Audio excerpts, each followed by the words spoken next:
Good evening मेरे साथियों, मेरे बच्चों, लूसेंट की कक्षा में आप सभी का स्वागत करते हैं हम मास्टर राघव सर मध्यकाल इतिहास के साथ। आपको जैसा पता है कि भाई साहब कल हमने समापन कर दिया था, फूल पत्ती पूरा चढ़ा दिया था भाई साहब, प्राचीन इतिहास पे पूरा का पूरा काम समाप्त हो गया था।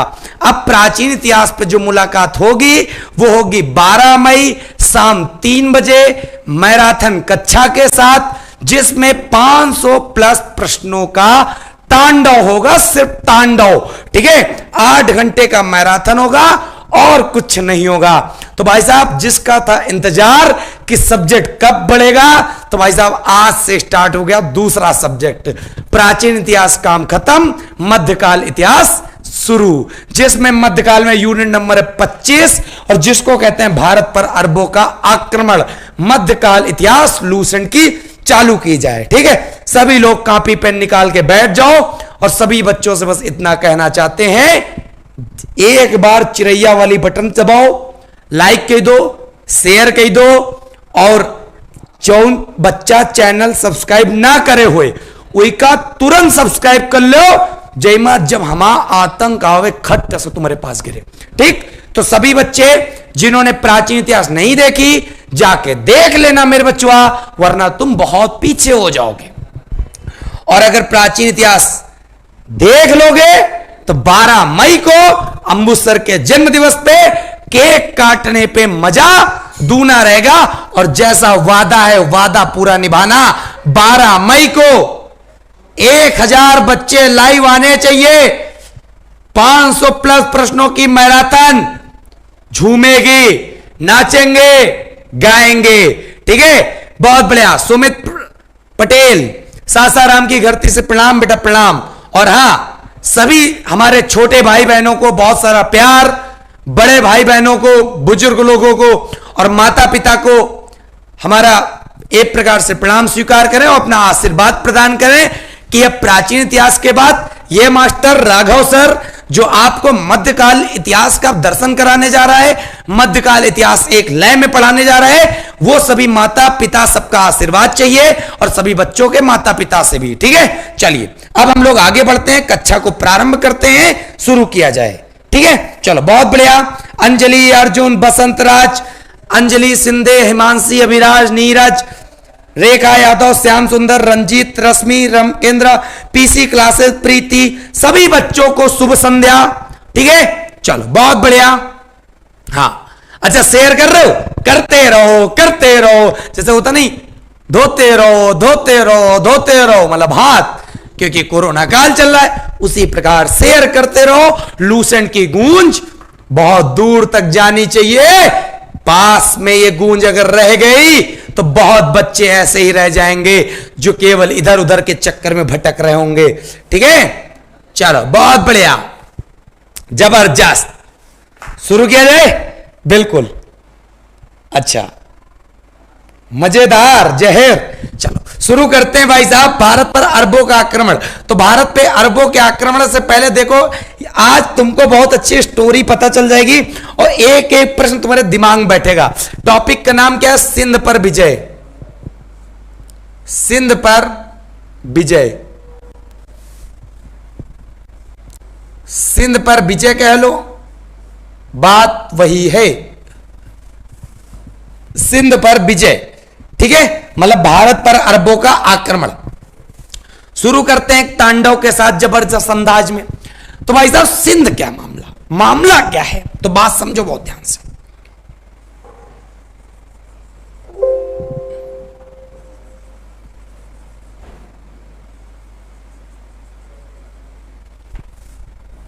आज इतना जबरदस्त कॉन्सेप्ट सीखेंगे, तुम्हें मजा आ जाएगा भाई साहब। देखो, ये जो पूरा भारत का एरिया पड़ता था, ये पाकिस्तान का एरिया, और पाकिस्तान के एरिया को ही एक प्रकार से यहीं पर एक प्रांत पड़ता था जिसको कहते थे सिंध प्रांत। सिंध प्रांत क्लियर है? क्लियर है? क्लियर नहीं होगा कर दूंगा यार, बस केवल तुम समझते चलो। ठीक, अब बात समझो। होता क्या था, भारत पे मध्यकाल इतिहास जो माना जाता है वो मेन माना जाता है इस्लाम जगत के उदय से। इस्लाम जगत मतलब एक प्रकार से मुस्लिम, यहां पे पूरा का पूरा जो शासन होगा मुस्लिम का होगा, मुस्लिमों का आक्रमण होगा। तभी तो पढ़ोगे भारत में पहला आक्रमण करने वाला मुसलमान कौन था? मोहम्मद बिन कासिम। आज तुम बिल्कुल लय में सीखोगे, जबरदस्त अंदाज में। देखो तो भाई साहब, सिंध पर विजय का मतलब सिंध एरिया हमने तुमको दिखा दिया। उस समय जो सिंध होते थे मुस्लिम होते थे, मुस्लिमों को मसीहा माना जाता था, मुस्लिम को नाम दिया जाता था। भाई साहब मोहम्मद साहब थे इस्लाम धर्म के संस्थापक मोहम्मद साहब, उन्होंने एक पद बना दिया था खलीफा। ठीक है, खलीफा पद बना दिया गया था। अब बात समझना बहुत ध्यान से, उस समय खलीफा हुआ करते थे इस्लाम जगत के, जिनका नाम था वाहिद। क्या नाम था? वाहिद। समझते चलना, बहुत मजेदार है। वाहिद हुआ करता था उन खलीफा का नाम, और यह पड़ता था एरिया श्रीलंका वाला। क्या बोलते इसको? श्रीलंका। तो मोहम्मद साहब का श्रीलंका से क्या लेना देना? भाई साहब मोहम्मद साहब का श्रीलंका से इतना लेना देना है कि मोहम्मद साहब के पैरों के निशान, मोहम्मद साहब के पैरों के निशान, मोहम्मद साहब के पैरों के निशान कहां पर मिले? भाई साहब वो मिले कहां पर? श्रीलंका पे, श्रीलंका में। तो इस प्रकार ये इस्लाम जगत का एक प्रकार से धार्मिक स्थल बन गया। क्या बन गया? धार्मिक स्थल। पैरों के पद चिन्ह मिले मोहम्मद साहब के, मोहम्मद साहब के यहां पे पद चिन्ह मिले, इसीलिए यह धार्मिक स्थल बन गया। हुआ क्या? जो वाहिद थी, वाहिद खलीफा थे, इनकी फैमिली ने क्या बनाया पता? इनकी फैमिली, अब यहां पे तुम कहोगे सर खलीफा क्या होते हैं, खलीफा क्या होते हैं, ये भी बता दे रहे हम। इस्लामिक जगत का नेता। खलीफा किसे कहते हैं? तो याद कर लो, इस्लामिक जगत का नेता। इस्लामिक जगत के नेता को क्या कहा जाता था? खलीफा। अब तुम हमसे फिर एक प्रश्न करोगे, इस्लामिक जगत कैसे हो गया, इस्लामिक जगत कैसे बन गया? हम फिर बताएंगे, मोहम्मद साहब के विचारों पर चलने वाले लोगों को इस्लामिक जगत का नाम दिया गया। जो उन लोगों से पूरा का पूरा साम्राज्य बना, उसको इस्लामिक जगत कहा गया। मतलब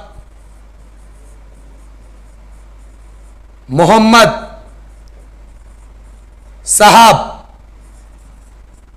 के विचारों पर चलने वाले लोग क्या कहलाए? इस्लामिक जगत के लोग कहलाए। इस्लामिक जगत। और इस्लामिक जगत का जो मेन हेड हुआ करता था खलीफा, उस समय हेड कौन था? वाहिद। कौन था? वाहिद। एक बार क्या हुआ, मैंने तो ये दो लाइनें इसलिए बताई क्योंकि तुम्हारे मन में हिलोरे मार रहे होंगे, कैसे लिख दिया इस मास्टर ने खलीफा? तो खलीफा मैंने ऐसे नहीं लिख दिया। इस्लामिक जगत के नेता को खलीफा कहते थे। और इस्लामिक जगत किसे कहते हैं? तो इस्लामिक जगत जो मोहम्मद साहब के विचारों पर लोग चलते थे, उनके विचारों को मानते थे, उसको कहते थे इस्लामिक जगत। इतनी बात क्लियर हो गई?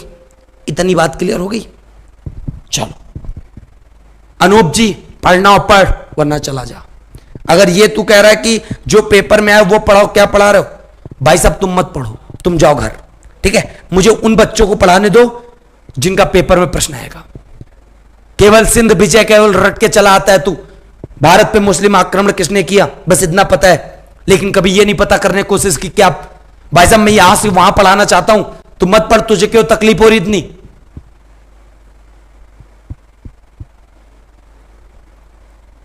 तुम लोग मुझे उन बच्चों को नहीं पढ़ाने देते हो जो बच्चे पढ़ना चाहते हैं।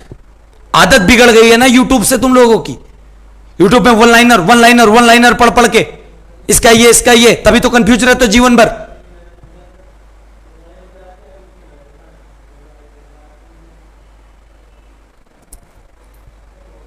अरे यार, जिसको पढ़ना वो पढ़े, जिसको जाना हो जाए, लेकिन मुझे ज्ञान देता है तू कि ये ना पढ़ाओ वो ना पढ़ाओ। तुमको पढ़ना पढ़ो, नहीं दूसरी जगह पढ़ो।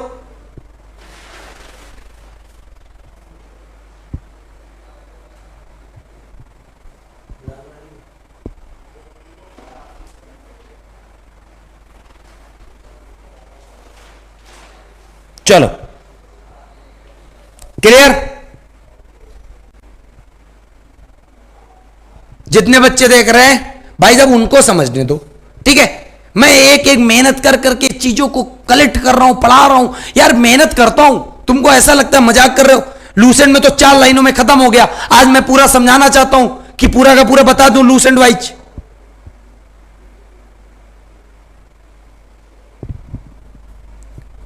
तो हुआ क्या बेटा, वाहिद जो खलीफा थे इस्लाम जगत के, उनका एक बार परिवार घूमने गया। कहां पे? सिंध के रास्ते होकर गया। कहां पे? क्योंकि भाई साहब यहां पे मोहम्मद साहब के पैरों के निशान थे। श्रीलंका गया ये घूमने, मतलब एक प्रकार से दर्शन करने गए। श्रीलंका एक प्रकार से इनका परिवार दर्शन करने गया। और जब दर्शन करने परिवार गया, उसके बाद दर्शन करके, क्योंकि ये धार्मिक स्थल हो गया था इस्लाम जगत का, तो अब जब दर्शन करके भाई साहब इनका परिवार वापस लौट रहा था। और जब वापस लौट रहा था, यही सिंध का इलाका था। सिंध का इलाका था। इनके साथ क्या हो गया? इनके साथ भाई साहब लूटपाट हो गई, लूट हो गई। और लूटने के बाद इनके परिवार की क्या कर दी गई? हत्या कर दी गई। अब जब हत्या कर दी गई, यह व्यक्ति बहुत ज्यादा नाराज हुआ। यह व्यक्ति इतना ज्यादा नाराज हुआ, अब इसको बदला लेना था। अब दोषी कौन माना जाता है? जैसे मान लो हम गए किसी के यहां, हमारे मम्मी पापा ने भेज दिया, कोई बात कोई घटना मेरे साथ घट जाए, मेरे मम्मी पापा उसी को दोषी ठहरा देंगे जिसके यहां मैं गया। मेरी गलती नहीं देखेंगे, किसी कोई गलती नहीं देखेगा। तो बात आती है कि उस समय जब सिंध में यह घटना घटी, इनके परिवार के साथ लूट हो गई, हत्या हो गई, उस समय सिंध पर शासन किसका था? सिंध पर शासन किसका था? तो भाई साहब सिंध पर शासन था दाहिर का। लो, जबरदस्त अंदाज में बैटिंग करो। और दाहिर कौन था? दाहिर एक हिंदू नेता, हिंदू शासक था। दाहिर एक हिंदू शासक था। उस समय शासन था दाहिर का। कहां पे? सिंध पर। क्लियर है? फिर बात समझो, फिर बात मेरे बच्चा समझो, बहुत बढ़िया। दाहिर ने उस समय अपनी राजधानी क्या बना के रखी थी? दाहिर ने अपनी राजधानी सिंध की बना के रखी थी एलोर। एलोर। क्लियर है? क्लियर है? इतनी बात क्लियर है? फिर बात समझना। दाहिर के पिता का क्या नाम था? दाहिर के पिता का नाम था लल। 2 प्रश्न यहां पे याद रख लेना। फिर आगे बात समझो। अब वाहिद किससे नाराज होगा? किसके शासनकाल में इसके परिवार के साथ लूटपाट हत्या हुई? जब यहां पे शासन था दाहिर का। पूरी पूरी दुश्मनी इसने बांध ली किससे? दाहिर से। तुरंत आदेश दिया, भाई साहब कुछ हो चाहे ना हो, दाहिर को काम खत्म कर दो। दाहिर का काम खत्म कर दो। तुरंत आदेश दे दिया, क्योंकि भाई साहब भले इसकी गलती हो चाहे ना हो, लेकिन वाहिद को क्या लग रहा था? इनके जहां पे घटना घटी मेरे परिवारीजनों के साथ, वो एरिया पड़ रहा था सिंध, और सिंध एरिया पड़ रहा था। उस समय भाई साहब नेतृत्व करता किसका था? दाहिर का। इसने तुरंत आदेश दिया, दाहिर का काम खत्म कर दो। तो जब दाहिर का काम खत्म कर दो, तो इससे पता क्या चलता? पता क्या? पूरी जिम्मेदारी इस पे डाल दी, पूरा इल्जाम इस पे डाल दिया। और इल्जाम इस पे डाल दिया, हुआ क्या? तो बात समझो। अब ये तो इस्लामिक जगत का खलीफा था उस समय, तो ये तो कुछ बोलेगा नहीं, ये खुद तो युद्ध लड़ने आएगा नहीं। तो सिंध, पाकिस्तान, अफगानिस्तान, सिंध एरिया बगल में पड़ता है इराक। बगल में पड़ता है इराक, ठीक है। इराक के गवर्नर को इसने आदेश दिया कि जाओ दाहिर पे आक्रमण करके दाहिर का काम खत्म कर दो। बात समझना बहुत ध्यान से। स्क्रीनशॉट लेना है, ले लो, स्क्रीनशॉट ले लो, फिर आगे बढ़े।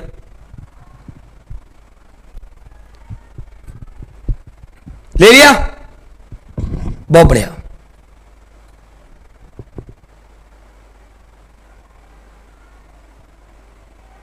चलो,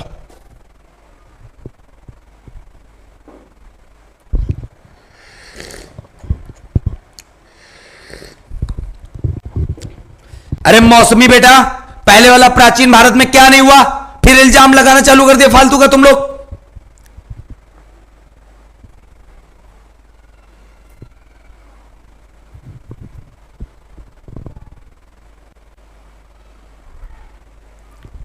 चलो छोटा करते हैं।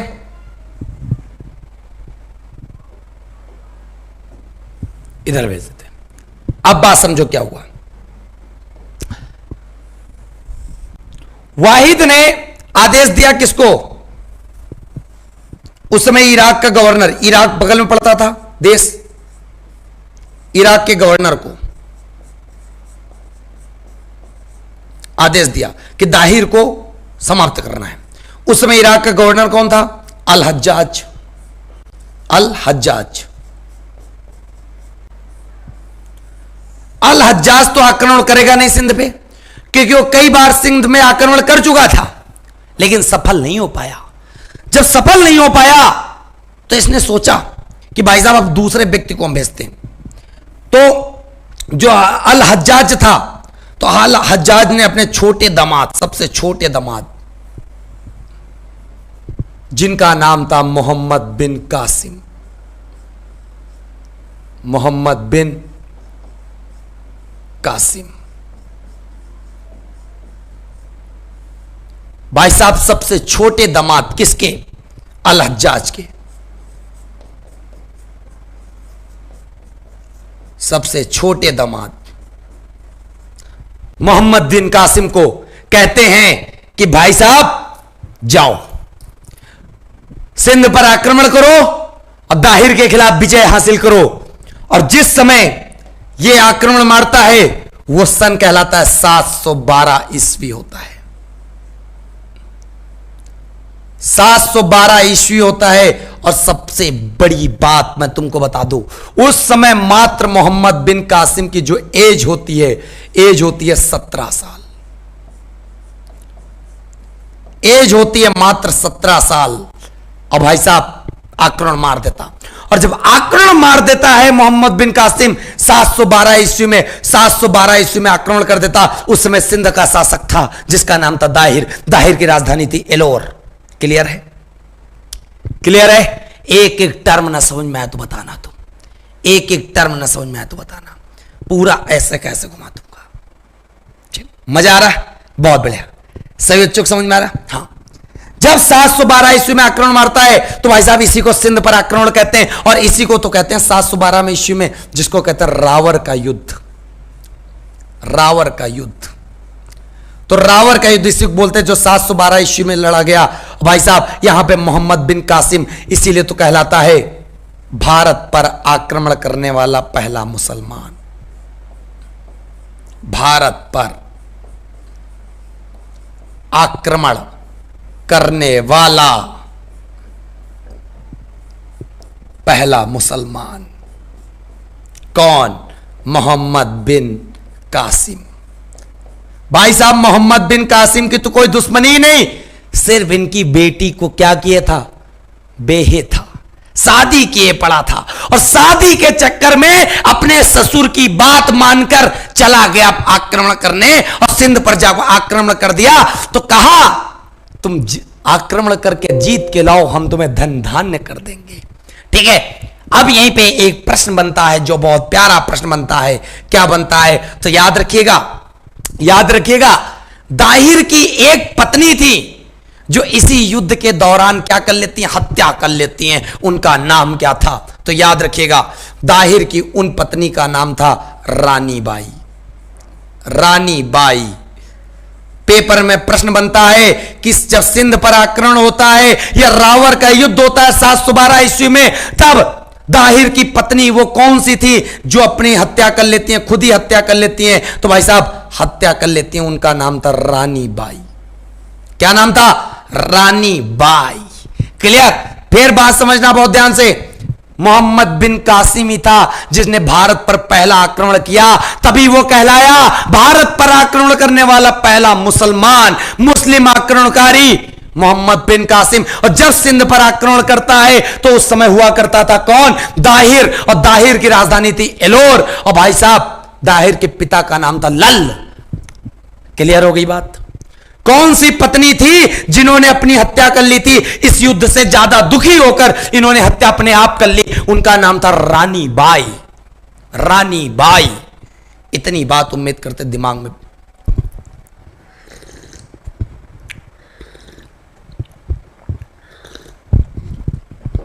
आ रही मजा?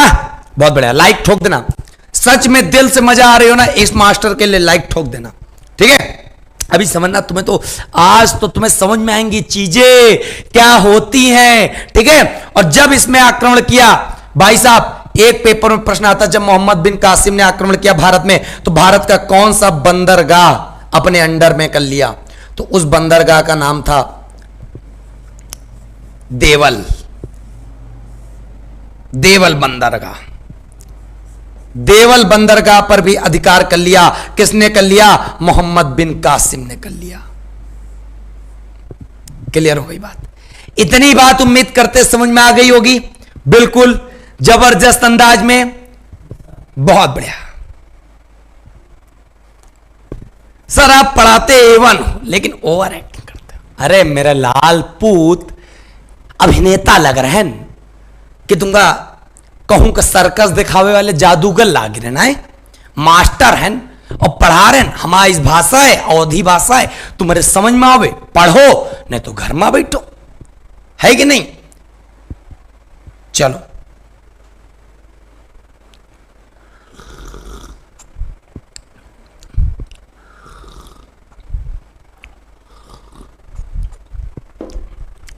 मेरा काम है समझाना, तुम्हें समझ में आए, इससे बढ़िया और बात क्या हो सकती है? तुम ओवर एक्टिंग मानो चाहे जोकर मानो, मैं क्या लेना देना यार। समझ में आना चाहिए, सबसे बड़ी बात ये है ना। समझाने का अपना अपना तरीका। बहुत मास्टर पढ़ा रहे, ओवर एक्टिंग हो गई कि नहीं पढ़ा पा रहे, समझा ही नहीं पा रहे। तो कम से कम ओवर एक्टिंग है कि तुम्हारे दिमाग में बैठे। तुम्हारा काम है पढ़ना और समझना। हमेशा आदमी देखो, चार गलती होती हैं, एक अच्छाई होती, तो अच्छाई ले लो, गलती छोड़ दो। तो हमारे अंदर कुछ गलतियां हैं, गलती का एक्सेप्ट ना करो, खराब चीजें ना लो, अच्छी अच्छी चीजें ले लो। ना होए हम पढ़ाई पसंद आ रही, पढ़ाई ले लो, ठीक? हम भाषा नहीं समझ, छोड़ दो। हम एक्टिविटी नहीं समझ, छोड़ दो। तुमका को बताई जबरदस्ती ग्रहण कर लो, है कि नहीं? है कि नहीं? तुमको को बताए भैया? हम तो नहीं कहा तुम हमका एक्सेप्ट करो, हम पढ़ाई एक्सेप्ट कर रहे हो, बहुत है। अरे यार सिंपल सी बात है, अगर प्लस है तो माइनस है, ऊपर है तो नीचे है, दिन है तो रात है, तो अच्छाई है तो खराबी भी होगी, कोई दिक्कत नहीं। चल इतनी बात क्लियर? तो भाई साहब इतनी बात, बिल्कुल सीन क्लियर हो गया, अच्छे से क्लियर हो गया, बहुत बढ़िया। अब आज तुमको बताएंगे कैसे प्रश्न समझ में आएगा तुम्हें, ठीक है? इसको ऊपर करते, स्क्रीनशॉट ले लिया होगा, नहीं लिया ले लो फटाक से, स्क्रीनशॉट ले लो फटाक से, फिर ऊपर करते हैं। फटाफट वीडियो को सब लोग लाइक कर देना, शेयर कर देना, जबरदस्त अंदाज में, ठीक है? बिल्कुल चीजें समझो यार, मास्टर पढ़ाना क्या चाहता है, ठीक है? अगर तुम सोचो हमें पर्सनल इशू पर चले जाओ, कोई फायदा नहीं। हम पढ़ाई पढ़े हैं, पढ़ो, ठीक? चलो भाई साहब ऊपर करते हैं। अब देखो बहुत ध्यान से, मोहम्मद बिन कासिम ने क्या किया आगे?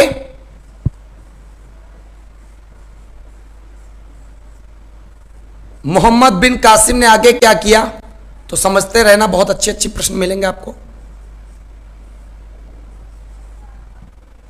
एक पत्नी रानी बाई तो मर गई थी, हत्या कर ली थी, लेकिन एक पत्नी और थी, किसकी? दाहिर की। दाहिर की दूसरी पत्नी, सेकेंड वाइफ, उसका नाम था लाडी। क्या नाम था? लाडी। क्लियर है? और इनकी पुत्री भी थी दाहिर की, पुत्रियां। तो पुत्रियां जो थी उनका नाम था, एक का परिमल देवी और एक का नाम था सूर्य देवी। परिमल देवी और एक का नाम था सूर्य देवी। दो पुत्रियां थी किसकी? दाहिर की। और ये पत्नी थी लाडी। भाई साहब क्या किया, मोहम्मद बिन कासिम आक्रमण कर लिया, सिंध जीत लिया। सिंध जीतने के बाद इसने क्या सोचा, अब भाई साहब इनको सबको लेके चला गया, इनको सबको लेके चला गया। भाई साहब इनको सबको लेके मोहम्मद बिन कासिम कहां पहुंचा? खलीफा के पास। सोचा खलीफा के पास लेकर जाएंगे, बड़े खुश होंगे खलीफा साहब, खलीफा साहब खुश होंगे। और भाई साहब खलीफा हमें कुछ ना कुछ एक पद दे देंगे, कुछ ना कुछ हमारा कल्याण कर देंगे। क्लियर है? तो ये गया। उसके बाद क्या हुआ, बात समझना बहुत ध्यान से। मोहम्मद बिन कासिम इन तीनों लोगों को इनके सामने प्रस्तुत कर दिया, खलीफा के सामने। खलीफा ने इनसे पूछा, लाडी से भी और परिमल देवी सूर्य देवी से, क्या आप लोग हमसे शादी करना चाहेंगी? तो भाई साहब लाडी ने पहले कहा मेरी ऑलरेडी शादी हो चुकी, क्योंकि ये पत्नी ही थी दाहिर की। पुत्रियों से पूछा क्या आप लोग करना चाहेंगे? तो भाई साहब इतना बढ़िया खलीफा था, तो बात समझो। इन दोनों पुत्रियों ने कहा, इन दोनों पुत्रियों ने क्या कहा, तो बात समझो कि भाई साहब जो आपका मोहम्मद बिन कासिम है, यह व्यक्ति जो मोहम्मद बिन कासिम है, यह पहले ही हमारे साथ दुराचार कर चुका है। परिमल देवी सूर्य देवी ने कहा जो आपका ये सगा बना बैठा है मोहम्मद बिन कासिम, इसने पहले ही दुराचार कर दिया हमारे साथ, हम लोगों के साथ दुराचार कर लिया। इससे खलीफा कितना क्रोधित हो गया, क्योंकि भाई साहब इस्लाम जगत ये नहीं सिखाता, इस्लाम जगत अच्छी अच्छी शिक्षा देता है, ना कि कोई धर्म या किसी को गलत काम करने के लिए प्रेरित करता है। खलीफा ने क्या किया, जब इसने ये सुना, भाई साहब ऐसा नहीं है कि खलीफा इनके भी खिलाफ चला गया। जैसे इसको पता चला कि मोहम्मद बिन कासिम ने इन लोगों के साथ दुराचार किया, मोहम्मद बिन कासिम को तुरंत क्या कर दिया, मृत्युदंड दे दिया। और वो मृत्युदंड भाई साहब फांसी के रूप में इसको दे दी गई। अगर और कोई व्यक्ति होता, खलीफा अच्छा ही था, तभी इसको मृत्युदंड दे दिया इस सजा के बदले। तो भाई साहब इससे यह पता चलता है, साफ सीधा पता चल रहा है, रीजन मिल रहा है कि भाई साहब दुराचार के लिए कोई माफी नहीं है। क्लियर? उसके बाद यह व्यक्ति ऐसा व्यक्ति था जो इंसाफ करना जानता था। यह नहीं सोचा कि इसने हमें दाहिर का समाप्त करके शासन पूरा जीत लिया, वहां पे अपना एक प्रकार से शासन बना लिया, वहां पे पूरा सिंध का विजय कर लिया। इसने एक पल भी नहीं सोचा, उसने यही कहा कि भाई साहब गलत के लिए गलत, भले चाहे तुम हमारे लिए चाहे जितना किए हो। तो भाई साहब तुरंत इसको मृत्युदंड फांसी के रूप में दे दिया गया। उम्मीद करते हैं मजे से आया होगा, एक एक प्रश्न समझ में आया होगा। अगर तुम्हें दिल से समझ में आया हो तो वीडियो को लाइक करिएगा, शेयर करिएगा। मोहम्मद बिन कासिम का पूरा मामला हमने समाप्त कर दिया। और पेपर में कई बार पूछा जाता है कि भाई साहब मोहम्मद बिन कासिम को फांसी क्यों हुई थी? क्योंकि उसने दाहिर की पुत्री परिमल देवी सूर्य देवी के साथ दुराचार किया था और उसको खलीफा ने ही फांसी पे लटका दिया था मोहम्मद बिन कासिम को। वरना मोहम्मद बिन कासिम वही सिंध पे शासन करता, याद कर लेना। तो उम्मीद करते इतनी बात दिमाग में बैठ गई होगी। दीपक यादव, सुमन, क्या बात है। राम मीना, जबरदस्त।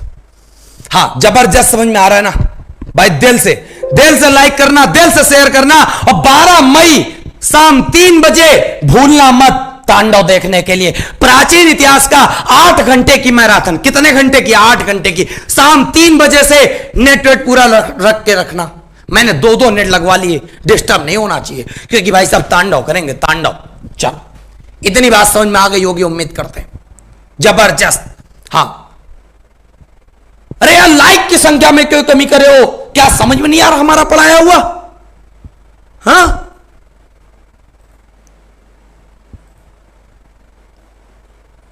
चलो सबको मजा आ गया, बहुत बढ़िया, जबरदस्त।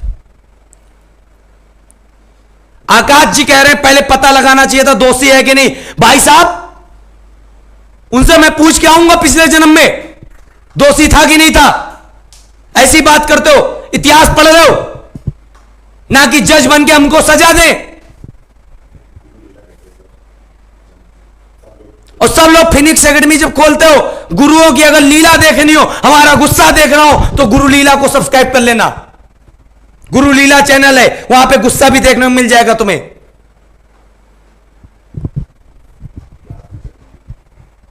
चलो बहुत बढ़िया, जबरदस्त। अच्छा शेयर भी कर रहे हो, धन्यवाद। अच्छा मम्मी को भी पसंद आ रहा, माता जी को प्रणाम। एसएससी जीडी की भी क्लास वहीं चलेगी, बिल्कुल। 12 मई शाम 3 बजे प्राचीन इतिहास के प्रश्न करेंगे। तो पूरा पूरा मोहम्मद बिन कासिम का मामला क्लियर हो गया, सब बच्चों को पूरा का पूरा मामला क्लियर हो गया। बहुत बढ़िया मेरा बच्चा, एक एक प्रश्न में समझाने का वादा किया था, समझा ले गया। अब देखते हैं क्या होता सिंध पर, अब क्या होता सिंध पर, कैसे क्या चलता। अब तो भैया साम्राज्य स्थापित हो गया था किसका, भाई साहब मुसलमानों का। भारत में अभी भारत में प्रवेश नहीं किए, सिर्फ भारत के बाहरी हिस्से, सिर्फ भारत के बाहरी हिस्से, एक प्रकार से उत्तर पश्चिम वाले एरिया, यहां पे सिंध वाले एरिया में ये सिर्फ बस प्रवेश कर पाए थे, नीचे नहीं जा पाए, संपूर्ण भारत में ये नहीं जा पाए थे। ठीक है, चलो इतनी बात क्लियर है। हां देखो देखो, अब देखते हैं आगे सिंध की विजय के बाद हुआ क्या। सिंध पर विजय के बाद क्या हुआ। अब देखो, आज तुमको वो चीज सिखाऊंगा ना जो तुम्हें कष्ट होते थे, कष्ट होते थे। सबसे पहले तो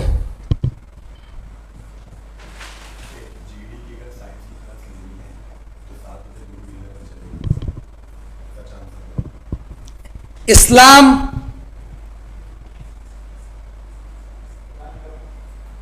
धर्म ने 4 कर सिंध पर लगा दिए, 4 कर सिंध पर लगा दिए।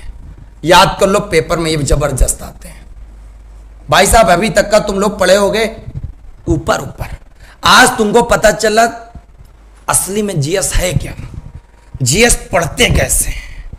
ठीक है, चाहे जो हो जाए, जब तक भाई साहब अगर तुम पहाड़ हो तो हम मांझी हैं, और जब तक तोड़ेंगे नहीं तब तक छोड़ेंगे नहीं, याद कर लेना। ठीक है, बहुत बढ़िया। अच्छा लाइक भी कर रहे हो, बिल्कुल। हाँ, सभी बच्चों को बताना चाहते हैं, अगर आपको साइंस की क्लास पढ़नी हो तो सुबह 7 बजे तैयार रहिएगा गुरुलीला चैनल पे। कौन सा चैनल, गुरुलीला। और वहां पे साइंस पढ़ाएंगे, लीला के लीला सचान सर, गुरु लीला पे। क्लियर है, शाम 7 बजे चैनल का नाम है गुरु लीला, और गुरु लीला पर आपको मिलेंगे सचान सर, जहां पे अपनी लीला से पढ़ाएंगे साइंस की कक्षा। चलिए हम लोग क्लास को आगे कंटिन्यू करते हैं। क्लियर है, इतनी बात समझ में आ गई। 4 कर लगा दिए इस्लाम धर्म ने, कहां पे, सिंध पर। वो 4 कर कौन कौन है, पेपर में बेइतिहासा पूछे जाते हैं, कौन कौन से, तो देख लो। एक कर सबको पता होगा जजिया, दूसरा कर सबको पता होगा जकात, तीसरा पता होगा खम्स, और चौथा पता होगा खराज। भाई साहब 4 कर थे, जबरदस्त पेपर में पूछते हैं, बहुत परेशान करते हैं, तड़पा देते हैं, इतना तड़पा देते हैं पूछो नहीं। ठीक, इतना तड़पाते हैं कि कंफ्यूज कंफ्यूज कंफ्यूज करने के सिवा और कुछ नहीं करते हैं। तो भाई साहब हम बताते तुमको, ये कर इस्लाम धर्म ने क्यों लगाए, क्योंकि भाई साहब मेन रीजन इनका ये था कि इन्होंने सिर्फ अभी जीता किसको था, सिंध को जीता था, और इनका इरादा क्या था, पूरे भारत में इस्लाम का क्या करना है, प्रभाव डालना है। तो उससे पहले हिंदू से क्या बनाना है इनको, इस्लाम धर्म का व्यक्ति बनाना है। पहले तो मेन टारगेट इनका यही था। तो अब ये वाला एरिया को पूरा का पूरा इस्लामिक करना, तो बात समझो, इसीलिए ये कर लगाए। कर की क्या वैल्यू, क्यों ये कर लगाए, तो बात समझो, ये कर इन्होंने क्यों लगाए। सबसे पहले जजिया कर दिख रहा होगा आपको, जजिया कर पता किस पे लगाया, गैर मुसलमान। देखो बोला जाता है किस पे लगा, गैर मुसलमान। तो गैर मुसलमान भी कहीं कहीं पेपर में आता है, या आज तुमको याद करा देते कैसे। जौन आदमी मूर्ति पूजक होते हैं, मूर्ति पूजक, उन पर लगाया गया जजिया कर। मूर्ति पूजक मतलब भैया हम लोग हिंदू लोग और हिंदू भाई लोग, सिंपल सी बात है, भगवान को अगर पूजते हैं चाहे पत्थर रखा हो पूज लेंगे, मूर्ति पूजक। क्लियर। तो भाई साहब सिंपल सी बात है, मूर्ति पूजक का मतलब हिंदू जो पूज रहा है, और यहीं पे गैर मुसलमान मतलब मुसलमानों को छोड़कर अन्य सब धर्म पे, ज्यादातर ये एरिया किसका था, हिंदू का। क्लियर है। तो जजिया कर जो लगाया वो लगाया गैर मुसलमानों पर। पेपर में बेतियासा पूछा जाता है जजिया कर किसने लगाया, तो जजिया कर भाई साहब इस्लाम जगत ने लगा दिया था 4 सिंध पर, ठीक है, जिसमें गैर मुसलमानों पे लगाया गया, मूर्ति पूजक पे लगाया गया। और अब हम तुमको बताना चाहते हैं जजिया कर को समाप्त किसने किया, ए भी पेपर में याद कर लो। जजिया कर को समाप्त किसने किया, तो जजिया कर को समाप्त किया अकबर ने। जबरदस्त तरीके से पढ़ाएंगे, ऐसा पढ़ाएंगे रात में सपने में भी हम आएंगे, ठीक है। चल इतनी बात समझ में आ गई, चल इतनी बात समझ में आ गई। जजिया कर पेपर में पूछा जाएगा, मेरा बच्चा बच्चा बोलेगा सर जी गैर मुसलमान पर जो लोग मूर्ति का पूजा, मूर्ति को कौन पूछता, हनुमान जी, शंकर भगवान, लक्ष्मी माता, दुर्गा माता, सरस्वती माता, हिंदू लोग पूछते, मतलब मुसलमानों को छोड़ के सब पे लगा दिया। उसका नाम था जजिया कर। और समाप्त किसने कर दिया, एक बादशाह था जिसका नाम था अकबर, जिसने कर दिया समाप्त। तो जजिया कर तो याद हो गया, रट गया, मूर्ति पूजकों से लिया जाता था, बिल्कुल जबरदस्त। हाँ, अब एक बार परीक्षा में पूछा गया कि जजिया कर किस अनुपात में लिया जाता था, तो 12, 24, 48, और कौन सी मुद्रा के अनुपात में, दिरहम के अनुपात में। 12, 24, 48 दिरहम के अनुपात में लिया जाता था, जिसका नाम था जजिया कर। ये भी पेपर में आता। क्लियर है, काम समझ में आ गया। अगला उठाते हैं जकात को। जकात किससे लिया जाता था, यह भी धार्मिक कर था। और जकात लिया जाता था धनी मुसलमानों से, जो पैसे वाले मुसलमान होते थे उनसे लिया जाता था, धनी मुसलमानों से लिया जाता था जकात कर।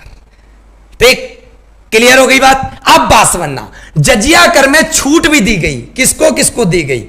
जजिया कर किससे किससे नहीं लिया जाता था, वृद्ध से नहीं लिया जाता था, महिलाओं से नहीं लिया जाता था, और संतों से नहीं लिया जाता था, ठीक है। इन सब लोगों से जजिया कर नहीं लिया जाता था। और भाई साहब लेकिन जकात कर जो लिया जाता था धनी मुसलमानों से। धनी मुसलमान का मतलब जो लोग एक प्रकार से बड़े बड़े मुसलमान होते थे, धार्मिक कर ये भी था जिसका नाम था जकात। क्लियर है, क्लियर है, बहुत बढ़िया, हाँ जबरदस्त। अरे वीडियो को लाइक, अरे भाई साहब टेस्ट होगा, टेस्ट 12 मई शाम 3 बजे, तैयार रहना नहा धो के, ठीक है। गर्मी मौसम चल रहा है, एक दोबारा नहा भी लियो, बिल्कुल। हाँ भाई साहब सब्सक्राइबर बढ़वा दो, 12 मई का सिल्वर बटन का सपना है अपना, ठीक। चलो बहुत बढ़िया, बिल्कुल यूट्यूब पर क्लास होगी देवजाट शाम 3 बजे। फिर देखो, तो जकात कर भी धनी मुसलमानों से लिया जाता, धार्मिक करता। अब खम्स क्या था, खम्स था लूट का धन, लूट का धन। ले भैया, खम्स किस प्रकार का टैक्स था, लूटा हुआ धन था। कहां पर लूटोगे, आक्रमण करके, युद्ध में लूट के लाओगे। अब ये धन ऐसा था कि भाई साहब 2 भागों में बंट जाता था। 20% जो धन होता था वो चला जाता था जो इस्लाम धर्म ने लगाया था इस्लाम जगत के खलीफा के पास, और 80% जो माल होता था वो भाई साहब सेना में बट जाता था, राजा से लेके सैनिक तक का, और 20% भाग खलीफा के पास चला जाता था।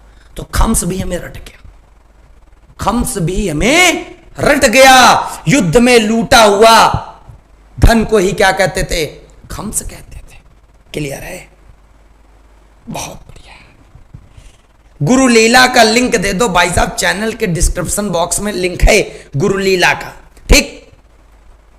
हाँ चलो, यूनिक कह रहे हैं कि ज्यादा नहाए तो बुखार आ जाओ। अरे यार, लक्स साबुन आबुन लगा के नहाओ, बुखार ना ही कबो। चलो, फिर खराज क्या होता था? तो देखो खराज क्या होता था। खराज एक प्रकार से भूमि कर था, भूमि कर। तो इन 4 कर तुमको तो रट गए होंगे, यही परीक्षा मां शुरू से लेके अंत तक का पूछे जाइए। जकात, जजिया, खराज, खम्स। खम्स मतलब सेना में लूटा हुआ माल, ठीक? खराज मतलब भूमि कर, जो एक प्रकार से भूमि पर, लैंड पर टैक्स लग जाए उसको कहते हैं भूमि कर। क्लियर है? जजिया, जकात, जासे जजिया जासे जकात, और दोनों है भगवान के मतलब धार्मिक कर पे। क्लियर है? क्लियर है? बहुत बढ़िया। अब भाई साहब खराज एक भूमि कर था। अब एक बच्चा यहां कमेंट कर रहा, सर जी उसर क्या होता था? तो यार हम बताएंगे नहीं, का बताएंगे, तुम परेशान का हो? बात समझो। खराज जो भूमि कर होता था, इतना ज्यादा ही लोग बेईमानी करत रहे, इतना ज्यादा बेईमानी करें कि यह भूमि कर का 2 भागन में बांट दी खराज का। जौन मुसलमानन ते लीन जाए उनका नाम रख दिन उस्र। मतलब उस्र जो है खराज का ही भाग है, खराज के अंतर्गत आने वाला कर है, और ये भी एक प्रकार सा लैंड टैक्स है, भूमि कर है। लेकिन फर्क इतना था यहां पर सिर्फ कि भाई साहब जो उस्र हुआ करता था, भूमि कर था, किससे लिया जाता था? यह सिर्फ लिया जाता था मुसलमानों से। तो अब तुम कहोगे सर जी अलग काय करें?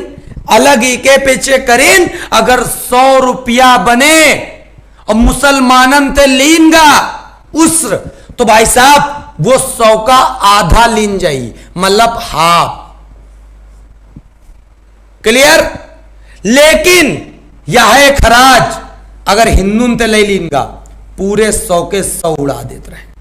मतलब यो पूरा हिंदू ते लीन जात रहे, जो भूमि कर उनका नाम देंगा खराज, और हिंदू ते जो लिया गया पूरा का पूरा लिया गया, कुछ नहीं छोड़ा गया। लेकिन जो मुसलमानन ते लिया गया, तभी तो कहेगा तुमको छूट दे रहे, तभी तुम ते जो कर रहे हैं उनका नाम पड़ेगा उस्र, मतलब आधा कर। भूमि कर का जो खराज का भाग था भूमि कर, उसको नाम दे दिया उस्र। उस्र क्यों दे दिया गया? क्योंकि मुसलमानों के लिए स्पेशल व्यवस्था, बफर सिस्टम वाली। कहीं तुम भूमि कर आधा दो उस्र, तो ई के पीछे। क्लियर? तो उम्मीद करते हैं मजा आ गया होगा, मजा आ गया होगा। बहुत बढ़िया, जबरदस्त, मजा आ रहा है? समझ में आ रहा है? बहुत बढ़िया। लाइक शेयर में कोई कमी मत करना मेरे बच्चा। लाइक शेयर में अगर तूने कमी की, मेरे साथ धोखा किया तुमने, और धोखा तुम करना नहीं भाई साहब। चलो, बहुत बढ़िया, जबरदस्त अंदाज में। राजू बचवा कह रहे हैं आप कौन जॉब करत रहो, जॉब काहे छोड़ दिनो, तुमका पढ़ावे खातिर छोड़ दिन। ठीक, खुश हो? जान क्यों भाई साहब स्मार्टी बॉय, आप कह रहे हो ना कि अबे तू पढ़ा रहा है क्या, हिंदू मुस्लिम से लड़ाई करवा रहा है? मैं बता दूं तुमको, लड़ाई नहीं करवा रहा हूं, पढ़ा रहा हूं, और इतिहास में जो चीजों का वर्णन है वही बता रहा हूं। ठीक है? इस्लामिक जगत से शुरुआत होती, भारत में मुस्लिम आक्रमणकारी है तो वही पढ़ रहे। हमने पहले ही बोल दिया, मोहम्मद साहब ने यह शिक्षा नहीं दी थी, लेकिन वहां पे बाद में जो आने वाले अनुयायी हैं उन्होंने शिक्षा खराब कर दी। हिंदुओं को यह शिक्षा नहीं दी कि वो हिंदू तो करे। सब अपने अपने सब जमीन पे जो व्यक्ति है ना, चाहे हम हो, चाहे तुम हो, चाहे जितना भी बालक बालिका, चाहे जो, सब एक भाई बहन है, उससे बढ़कर कुछ नहीं। आजकल कोरोना का टाइम चल रहा, वही शमशान में हिंदू तो मुसलमान जला रहे और मुसलमानों को हिंदू जला रहे। क्यों? क्योंकि भाई साहब कोई अपने मदद करने नहीं आ रहे और तुम लड़ाई लगवाने असली आए हो। सारे बच्चे पढ़ रहे थे, कॉन्सेप्ट चल रहा था, लेकिन तुम विभीषण बन के आए हो।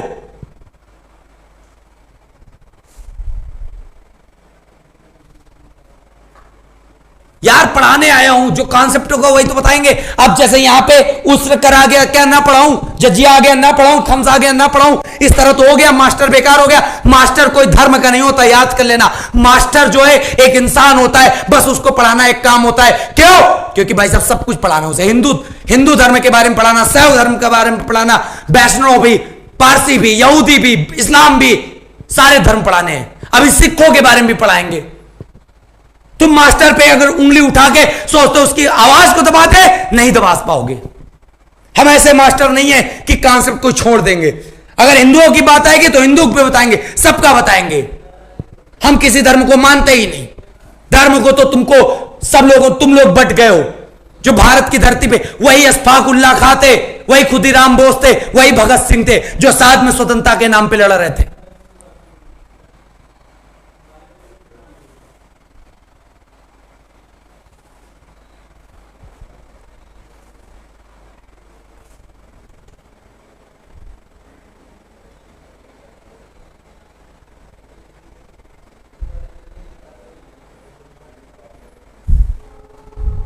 चलिए, क्लियर हो गई बात? क्लियर हो गई तो उम्मीद करते इतनी बात समझ में आ गई होगी। और ये इनका प्रभाव क्या था? इस्लाम धर्म ने 4 कर सिंध पर लगा दिए। कब? जब सिंध पर विजय प्राप्त कर ली। और ये चारों कर के बारे में हमने बता दिया, जजिया, जकात, खम्स, खराज, और चारों कर के बारे में अच्छे से पढ़ लेना। एक भी पॉइंट आपका गलत नहीं होगा, इतना मान लीजिएगा, ठीक है? एक भी पॉइंट आपका गलत नहीं होता, सारे के सारे पॉइंट बिल्कुल सटीक जाएंगे, एग्जैक्ट जाएंगे, कोई पेपर में प्रश्न फंसेगा नहीं। जजिया जब की बात आएगी, गैर मुसलमानों पे लगता। गैर मुसलमान याद करने का मतलब बता दिया, मूर्ति पूजक जो होते हैं। और मूर्ति पूजता कौन है भाई साहब? हिंदू लोग पूजते हैं, बौद्ध धर्म के लोग पूजते हैं। जकात, जकात क्या होता है? ये भी मुसलमानों पे लगाया गया। क्यों इस्लाम धर्म ने मुसलमानों पे लगा दिया? इनके ऊपर भी तो लगाया, तब यहां लड़ाई में नहीं करवा रहा था। धनी मुसलमानों पे लगाया, जो धार्मिक कर के रूप में जकात फेमस था। खम्स लूट का धन होता था, जिसमें 20% खलीफा को जाता था, 80% सेना। खराज भूमि कर होता था, और सबसे बड़ी बात, जब भूमि कर खराज के रूप में, उसर के रूप में जाता था, मुसलमानों के लिए आधा हो जाता था और हिंदू के लिए पूरा हो जाता था। क्लियर है? चलो, उम्मीद करते समझ में आ गया होगा। जबरदस्त, ठीक है? हाँ, जबरदस्त। आप लोग शेयर करते रहो, बहुत बढ़िया। हमें उम्मीद है 12 मई शाम 3 बजे एक तांडव मचेगा, गारंटीड है। 12 मई शाम 3 बजे, 12 मई शाम 3 बजे प्राचीन इतिहास की लगातार 8 घंटे मैराथन, 500 प्लस प्रश्नों का श्रृंखला चलेगा वहां पे। चलो आगे आगे देखते हैं बड़े अच्छे से। हाँ, इतनी पूरी बात क्लियर हो गई, पूरी बात क्लियर हो गई, जबरदस्त। आगे देखो, स्क्रीनशॉट हो गया? नहीं हुआ? ले लो फटाक से, जल्दी से स्क्रीनशॉट ले लो।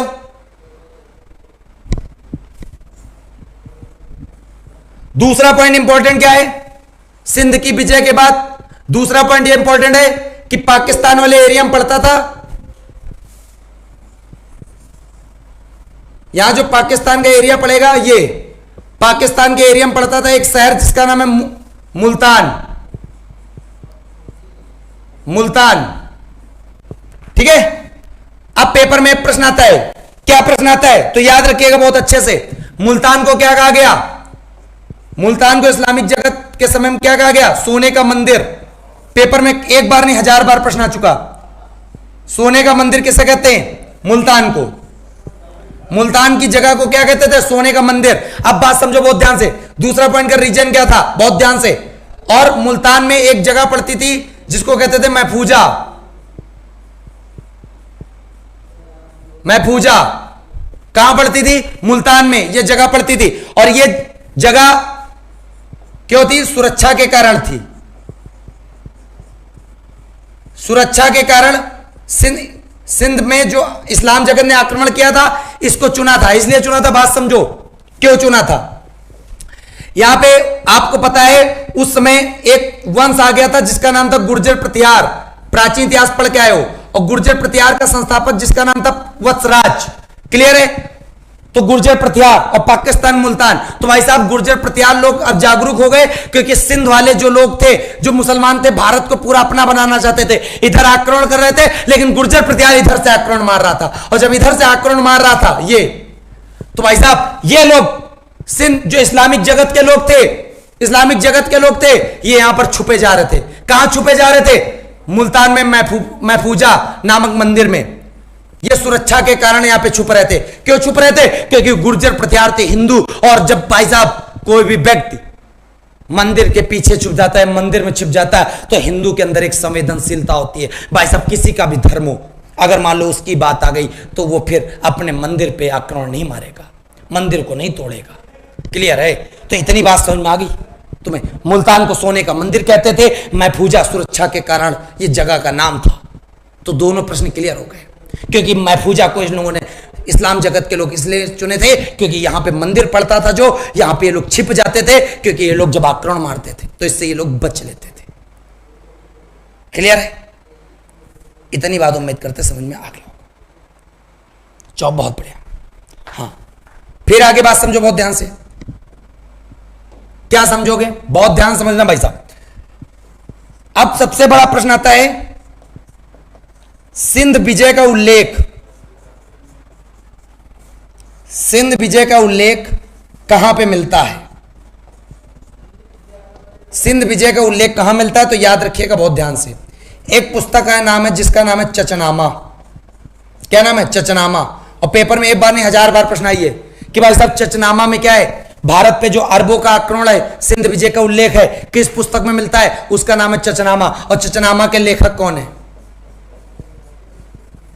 चचनामा के लेखक हैं अली अहमद। अली अहमद चचनामा के लेखक हैं अली अहमद। और भाई साहब चचनामा में ही वर्णन है किसका? सिंध विजय का उल्लेख का।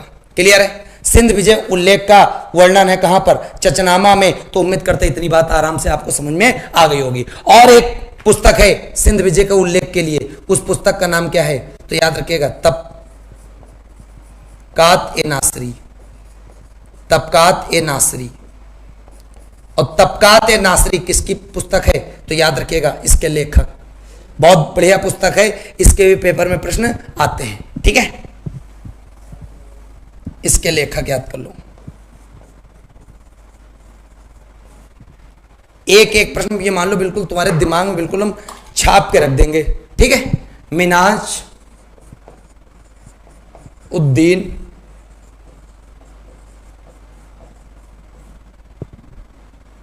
मिनाजुद्दीन और जिनका नाम सिराज, ये इसके लेखक थे तबकात नासरी की। इन दोनों पुस्तकों से पता चलता है सिंध विजय का उल्लेख मिलता है यहां पर। ठीक है? चलो, उम्मीद करते पता समझ में आ गया होगा। बिल्कुल। हाँ, तो उम्मीद करते इतनी बात समझ में आ गई होगी।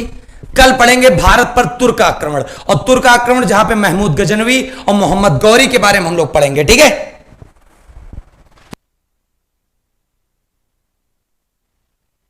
इतनी बात क्लियर है? सब लोग वीडियो को लाइक कर लेना और एक बार कमेंट करके बताओ सच में तुम्हें सच में समझ में आया कि नहीं आया। जबरदस्त कमेंट करके बताओ। पूरा का पूरा सिंध विजय का काम हमने खत्म कर दिया। सिंध विजय पूरी पूरी हमने समझा दी भाई साहब। तुम लोग हमें कमेंट करके बताओ। आकाश यदुवंशी, जिस दिन 1K वॉचिंग हो जाएगी उस दिन पार्टी देंगे, पक्का देंगे, कोई धोखा नहीं। ठीक है? और होने वाली है बहुत जल्दी। चलो, इतनी बात समझ में आ गई होगी। और भाई साहब फटाफट सब लोग कमेंट करके बताओ और लाइक भी कर लेना वीडियो को जिनको समझ में आ रही हो। ठीक है? और सबसे बड़ी बात मैं आपको बता दूं कि लूसेंट के प्राचीन इतिहास के एमसीक्यू जो तुम लोगों ने प्राचीन इतिहास को पूरा धुआं धुआं कर दिया है, गर्दा उड़ा दिया, तो भाई साहब उस प्राचीन इतिहास का पूरा अस्तित्व मिटाने के लिए, अस्तित्व पूरा दिमाग में छापने के लिए क्या आप तैयार हैं? 12 मई अमृतसर के जन्म दिवस पे शाम 3 बजे तैयार रहना, क्योंकि अमृतसर के जन्म दिवस को एक स्पेशल बनाना है। याद रखिएगा, एक केक तो कटेगा अमृतसर के जन्म दिवस के नाम, एक केक कटेगा। उस मैराथन में 1000 से प्लस बच्चे लाइव आने का, और एक केक कटेगा अगर तुम लोगों ने सपोर्ट कर दिया। जो फिनिक्स परिवार है वो 1 लाख सदस्यों का परिवार हो जाएगा। तो इस प्रकार 3-3 केक का ऑर्डर दे दूंगा मैं। भाई साहब कोई धोखा नहीं होना चाहिए, ठीक है? चलो बहुत बढ़िया, जबरदस्त समझ में आ गया, भारी समझ में आया, क्या बात है। हाँ, मैथ की क्लास बेटा चलेगी 9:30 बजे, ठीक है? चलो बहुत बढ़िया, जबरदस्त समझ में आ गया। हाँ, तो उम्मीद करते 12 मई शाम 3 बजे सब लोग तैयार हो गए। अब वक्त है विदा लेने का। तब तक के लिए मिलेंगे आपको कल शाम 7 बजे अपने इसी मैदान में, लूसेंट की कक्षा में, एक प्रकार से फिर तांडव करने के लिए। और आप सबको तो पता ही होगा, जीएस तुमका हम ही पढ़ाइबे और कलेक्टर तुमका हम ही बनाइबे। क्लियर है? जीएस तुमका को पढ़ाइबे, राघव सर पढ़ाइए, और कलेक्टर भी तुमका हम ही बनाइबे। तो ये पीछे टू बी कंटिन्यू, लगे रहो, रिवीजन करो, नोट्स बनाओ। मिलेंगे कल शाम 7 बजे। तब तक के लिए सभी साथियों को जय हिंद, जय भारत, वंदे मातरम।